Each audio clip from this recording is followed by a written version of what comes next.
sa akong namatikdan, gabi kalimpyo, and naapoy mga sale nga area sa mga pastries, na mga sudan, na mga rice toppings, o mauni ako napalit.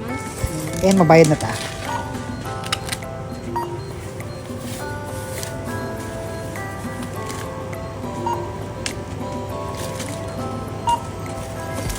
So kanatanan akong gipamalit para lang na sa ako ang lunch o dinner. So ako nang giusa para dili na ako magbalik-balik og gawas. All in all nasa 1,000 yen. So karon mo balik na ko sa hotel after na ako naglag-laag. And naka-prepare na pod ko, naligo na og shower, and ako ang nighttime routine, magbutang og facial oil and facial moisturizer sa akong dagway. And then ready to sleep na ko kay tomorrow is another day. Salamat kaayo Lokotseros pag-uban sa ako diri sa akong a day in my life, diri sa Kanazawa.